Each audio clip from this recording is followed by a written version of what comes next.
கிருஷ்ணகிரி மாவட்டத்தில் 8ஆம் வகுப்பு மாணவியை அதே பள்ளியின் ஆசிரியர்கள் 3 கூட்டு பாலியல் பலாத்காரம் செய்ததாக அளித்த புகாரின்படி அவர்கள் போக்சோவில் கைது செய்யப்பட்டுள்ளனர். கிருஷ்ணகிரி மாவட்டம் பர்கூர் தாலுகாவில் உள்ள கிராமம் ஒன்றில் உள்ள ஊராட்சி ஒன்றிய நடுநிலைப் பள்ளியில் 8ஆம் வகுப்பு படிக்கும் 13 வயது மாணவி 1 மாதமாக பள்ளிக்கு வரவில்லை. நேற்று முன்தினம் அவரது வீட்டிற்கு தலைமை ஆசிரியர் சென்று விசாரித்தார். அப்போது அதே பள்ளி ஆசிரியர்கள் ஆறுமுகம் வயது 48, 57 வயதான சின்னசாமி, 37 வயதான பிரகாஷ் ஆகியோர் தன்னை கூட்டு பலாத்காரம் செய்ததில் கர்வமானதால் கருக்கலைப்பு செய்ததாக அந்த மாணவி தெரிவித்தார்.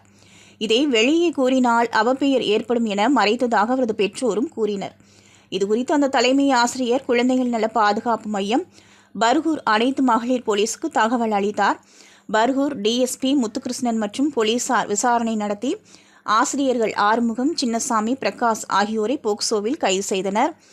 தலைமை ஆசிரியர் புகாரின்படி குற்றம் சாட்டப்பட்ட 3 ஆசிரியர்களை விசாரித்து வட்டார கல்வி அலுவலர்கள் அளித்த அறிக்கையின்படி அவர்களை சஸ்பெண்ட் செய்து மாவட்ட சிஇஓ முனிராஜ் உத்தரவிட்டார். இதையடுத்து சந்தூர் கூட்டுரோடு சந்திப்பு மற்றும் பர்கூர் அருகே என 2 இடங்களிலும் அந்த ஆசிரியர்களை கண்டித்து பொதுமக்கள் சாலை மறியலில் ஈடுபட்டனர். அவர்களை கிருஷ்ணகிரி டிஎஸ்பி சங்கர் உள்ளிட்டோர் சமாதானப்படுத்தினர்.